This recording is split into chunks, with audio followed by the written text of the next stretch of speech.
Huge thanks to our sponsor, Sheba Coffee and Tea Co. Seriously, I think I'd need an iced chai latte the size of a M&I Cooper to even think about cooling down during a scorching Santa Ana. So today, we're going deep, diving into, those kind of infamous Santa Ana winds. I know you're curious about them, and trust me, they're a really big deal here in SoCal. We've got some stuff from Wikipedia and also an article from AccuWeather to kind of help us unpack into what makes these winds tick. We'll get into the science behind them, how they turn like regular wildfires into these massive infernos. Oh, and get this, their impact on things you might not expect, like the ocean. It's crazy how much these winds affect, everything here. Yeah, for real. So, okay, first things first, what exactly are Santa Ana winds? I know, vaguely they have something to do with mountains and deserts, but I'm a little fuzzy on, the actual details. Okay, so think about this. You've got this, giant air compressor out in the desert. That's basically what a high-pressure system is. And these systems, they form over places like the Great Basin, that area, and the Mojave Desert. That's, where Santa Ana winds are born. Okay, so we've got this high pressure, then what? Then, picture this. All this air is getting squeezed through these mountain passes, the Cajon Pass, for example, and it's funneling right towards the Pacific coast. And that squeezing action, combined with gravity pulling it all downhill, that's what gives the Santa Anas their crazy power. Oh, and another thing happens as the air goes down. Hold on, let me guess. It heats up, right? It's like when you use a bike pump and the pump gets all warm. Something like that? Yeah, exactly. It's called adiabatic heating. And here's the weird part. Sometimes it can actually be hotter on the coast during a Santa Ana than it is in the desert. Whoa, that's wild. I remember reading something about how dry these winds are. How does that play into all of this? That dryness, that's a key part of the whole Santa Ana thing. See, when the air compresses and heats up, it can't hold as much moisture. So by the time it reaches the coast, it's super dry. And that has some major consequences. I think you're going to say wildfires. Yeah. It seems like every time we have a bad fire in Southern California, the Santa Anas are involved somehow. It's not a coincidence, no. All that hot, dry air, plus you've got the high wind speeds, it turns all the plants and stuff into a tinderbox. It's ready to go up in flames from the smallest spark. And the wind itself can even carry burning embers for miles, so fires spread incredibly fast. In fact, some of the worst wildfires we've had in California, like the Cedar Fire and the Thomas Fire, those were fueled by Santa Ana winds. It's like these winds are made to create fires or something. Well, it can definitely feel that way sometimes, and they can even change the direction a fire is moving, which makes them really hard to predict and control. Imagine firefighters are battling this blaze, right? And suddenly the wind shifts. Now the flames are going in a totally different direction. That's a scary thought. But I've also heard that, Santa Anas aren't all bad news. They can actually, do some good things for the environment too, right? That's true. It's not just about fire. They actually have this surprising role in the ocean's ecosystem. Really? I never would have guessed that. Tell me more about that. Okay, well, for one thing, Santa Ana winds can cause these crazy strong waves. I'm talking waves that can even hit, the usually sheltered sides of the Channel Islands. Makes things pretty rough for, boaters and stuff. But those same waves can also have a good side. Okay, now I'm really intrigued. How can huge waves be a good thing? So they cause this thing called upwelling. Basically, the strong winds push the surface water away from the coast, and then that gets replaced by this cold water from deeper down. And that deeper water, it's full of nutrients. It's like a giant underwater conveyor belt, bringing a feast for all the marine life. So it's like a chain reaction. Wind, waves, upwelling, and then boom, the whole food web gets a boost. It's really amazing how it's all connected. It really is. And it's a good reminder that, these winds, yeah, they're often scary, but they're also a vital part of our ecosystem. They shape the land, they influence the weather, and they even have an impact on all the life under the waves. This is already blowing my mind. And we haven't even gotten to that whole devil winds thing. Yeah. The idea that Santa Anas can make people all moody. Is there any truth to that, or is that just an old wives' tale? That's a really interesting question, and one that honestly, scientists are still trying to figure out. Yeah. But there is some evidence that these winds might mess with us, on a psychological level. Okay, now I'm really curious. What's the deal with that? Well, so think about that super dry air that comes with Santa Ana winds. It causes a buildup of static electricity. Have you ever, gotten a little shock during a Santa Ana? Oh, totally. My hair goes crazy during those winds, I swear. Exactly. And there's some research that suggests that all that static electricity might actually affect our moods. Like it might make us feel more on edge or irritable or something. Plus, you've got the whole psychological thing of these winds being connected to danger and like disruption. Right. It's hard to stay chill when there are trees bending like crazy outside and the wind sounds like, a monster howling. Exactly. So it's kind of this combo of physical and psychological factors that give them that whole devil winds reputation. But whether it's actually scientific or just folklore, there's no denying that these winds, they have this powerful hold on our imagination. It sounds like we need to do a whole deep dive just on the psychological effects of Santa Yeah. Anas. But before we totally go off track, I'm curious about how these winds compare to other notorious winds around the world.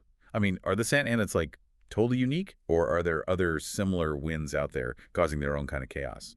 That's a great question. And you're right, California isn't the only place with these kinds of winds. For example, up north around the San Francisco Bay, they have the Diablo winds. And those are also dry offshore winds, and they can definitely fuel wildfires too. So it's like a whole family of devil winds out there. Exactly. And even though they have different names and maybe a few slightly different characteristics, they all share some similarities, in terms of where they come from and how they behave. They all come from high pressure systems, they all flow downhill, and they all have that potential to create extreme fire danger. It makes you wonder if those early Californians, the Tongva, the Tongavian peoples, if they had their own stories and beliefs about these winds. After all, they lived with them for thousands of years. I'm sure they did. Can you imagine trying to explain these powerful, hot, dry gusts without, all the fancy words we use in meteorology today? It must have seemed like a force of nature that was totally beyond human understanding.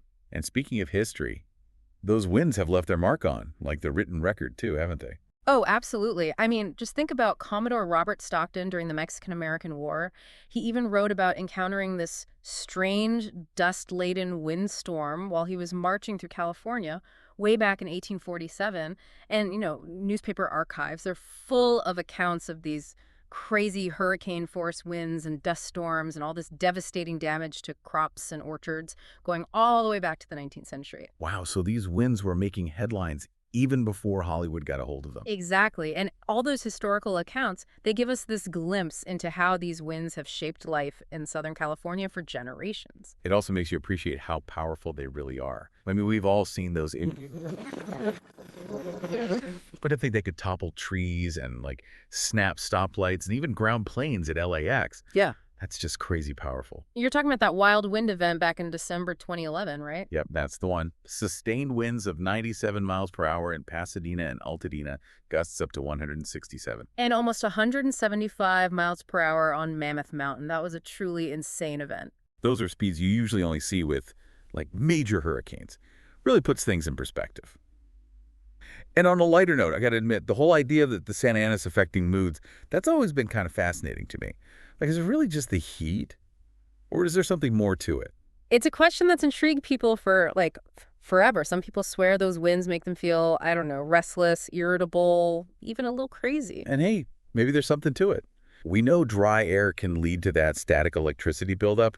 And, some research suggests that can actually affect our mental state. Yeah, that's right.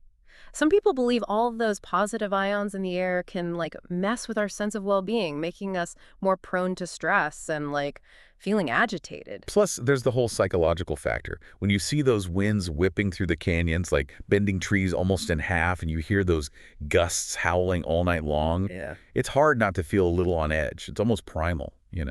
I think there's something to that. We're wired to respond to our environment, and powerful forces of nature like the Santa Ana winds, they can definitely trigger this deep instinctive reaction. So it's this interesting mix of actual science and just folklore, hard evidence and anecdotal accounts. Exactly. And that's part of what makes these winds so captivating. They're not just some weather thing. They're woven into the fabric of Southern California's whole identity. And I guess that brings us back to what the future holds for these winds. As we're dealing with all the impacts of climate change, what might we expect to see in terms of, Santa Ana activity? That's the million-dollar question, isn't it? And unfortunately, there's not really a simple answer. Climate models are super complex, and there are just so many factors at play. But surely there are some educated guesses we can make, right? Oh, absolutely. Some studies suggest that as the planet warms, we might see a decrease in how often Santa Ana events happen, especially those cold air Santa Anas. Interesting. And what about how intense they are? That's where things get a little trickier. Even if we see fewer Santa Ana events overall, some models predict that those events could become more intense when they do occur. So it's a potential trade-off. Fewer events, but maybe more powerful when they hit. Exactly. But it's important to remember that climate science is constantly evolving, and these predictions are based on what we currently understand.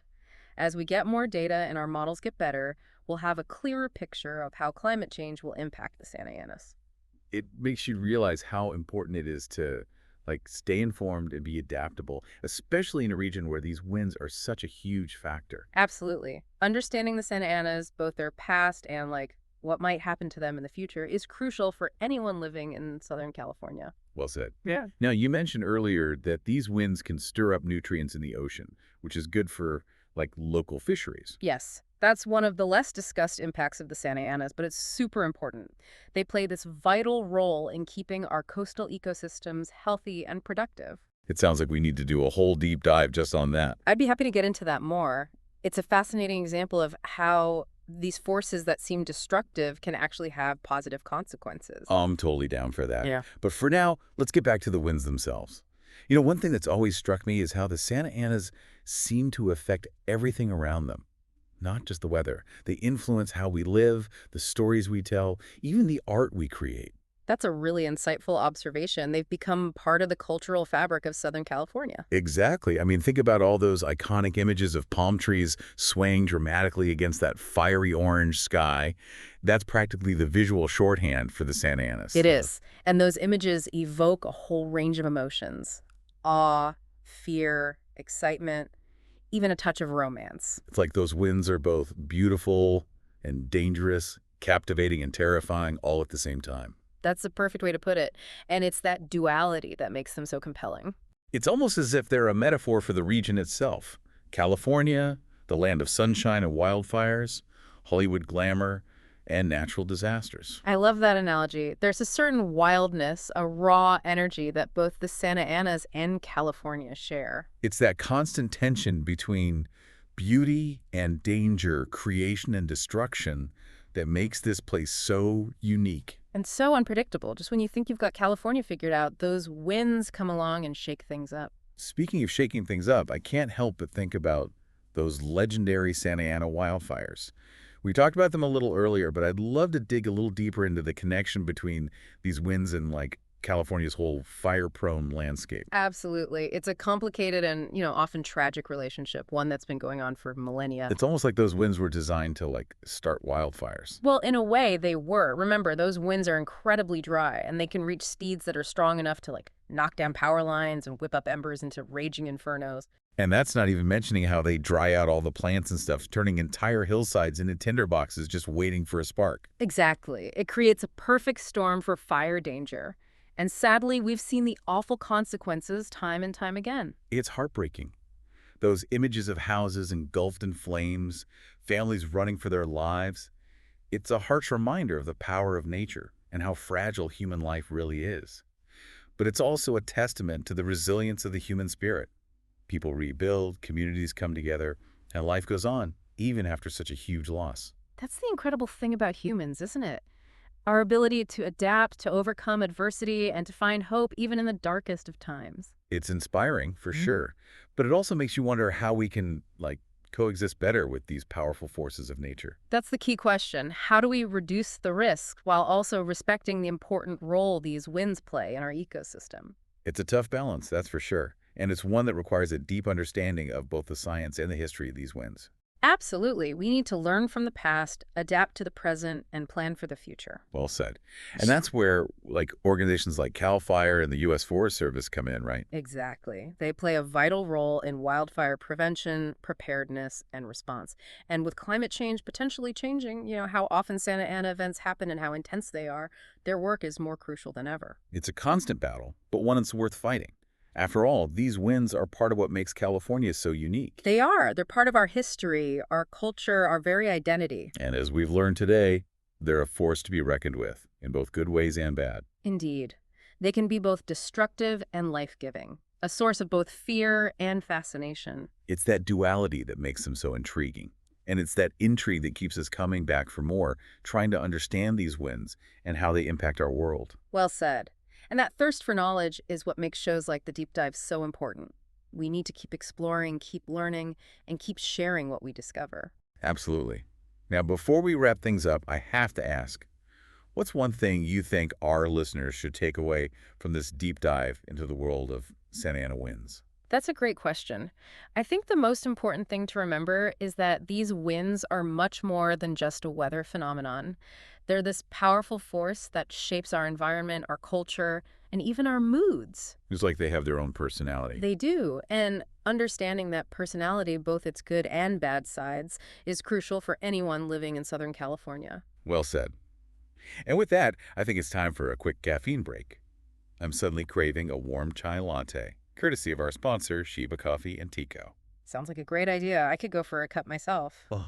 It's funny you should mention those early Californians. I was reading something recently about how the Tongva people, they had this name for these winds. They called them like the breath of the mountain lion, which I think, really captures that power and unpredictability. Wow, the breath of the mountain lion. That's such a vivid image, and it really shows how those winds were seen as like this force of nature, but also something almost spiritual. Exactly. It's like this reminder that, way before we had all the science and stuff, people were still trying to make sense of these winds and how they affected their lives. And it's not just like indigenous cultures that have been shaped by these winds. I mean, even today, Santa Anas have found their way into like art and literature and even music. Oh, totally. You've got like Raymond Chandler's novels all set in that like sweltering, wind-whipped Los Angeles, or that iconic painting, The Red Wind by Thomas Hart Benton. It captures the intensity and drama of a Santa Ana so well. Don't forget about that Eagles song, Hotel California. You know, that line about the warm smell of colitas rising up through the air. People always say that's a reference to like the dry, dusty air of the Santa Anas. It's amazing how these winds have become this like powerful symbol in pop culture. They represent everything from danger and unrest to this like wild, untamed beauty. And speaking of beauty, one thing that's always struck me about Santa Anas is how they can like transform the whole landscape. Yeah, there's the fire danger, of course, but there's also this like incredible clarity to the air, and the sunsets. Oh man, the sunsets are just unreal. It's true, the way they just sweep away all the smog and haze, and you can suddenly see the mountains and like the vastness of the sky. It's almost like you're seeing the world for the first time. Exactly. And the sunsets, all those fiery oranges and reds reflecting off the clouds and the ocean. It's breathtaking. It's like the winds are painting their own masterpiece across the sky. I love that analogy. It goes back to that duality we were talking about, how these winds can be both beautiful and dangerous, inspiring and terrifying all at once. And it's not just what you see. There's something about the sound of those winds, too. That low, almost mournful howl as they rush through the canyons. It's eerie and exhilarating at the same time. It's almost primal, right? Like it taps into something deep inside us, this like instinctive awareness of how powerful nature can be. And that power is definitely something we need to respect, especially when you think about how these winds can affect wildfires. We talked about how they dry out all the plants and create the perfect conditions for fires to spread. But then there's also the whole issue of wind-driven embers. Right. Those embers can travel for miles carried by the Santa Ana winds. They can land on like dry brush or even rooftops, starting new fires far from the main one. And I remember reading somewhere that the shape of the canyons and how the winds funnel through them can actually create fire whirls, like little tornadoes of fire. That's a scary thought. It really shows how challenging it is for firefighters to battle these blazes under those conditions. They're not just fighting the fire itself, they're also fighting the wind, which can change direction and intensity in a second. And those shifting winds are a big reason why Santa Ana-driven wildfires can be so unpredictable and destructive. It's not just about how big the fire is, it's about how those winds can push it into new areas, sometimes without much warning. Exactly. And that unpredictability is a reminder that we have to be prepared for the worst when these winds start blowing. Absolutely. Things like having an evacuation plan ready, clearing brush around your house, and being super careful with anything that could spark a fire, those are all essential things to do during Santa Ana season. And it's not just about protecting ourselves, it's about protecting our communities. We need to understand the risks, talk to our neighbors, and work together to reduce the potential for a disaster. It's interesting how the Santa Anas have shaped not just like the actual landscape of Southern California, but also the way we live our lives here. We plan our like outdoor stuff around them. We worry about fire danger, and we even talk about them in a way that's almost like they're a person. It's true, they've become such a normal part of our culture that it's hard to picture Southern California without them. And yet, as we're dealing with climate change and everything, there's this question of whether these winds will like happen more or less often, whether they'll be more or less intense. It's kind of unsettling to think that something so familiar could be changing. It is, and unfortunately, there are no easy answers. Climate models are super complex, and there are so many variables involved. But what we do know is that climate change is already affecting weather patterns all over the world, and the Santa Anas are probably going to be affected too.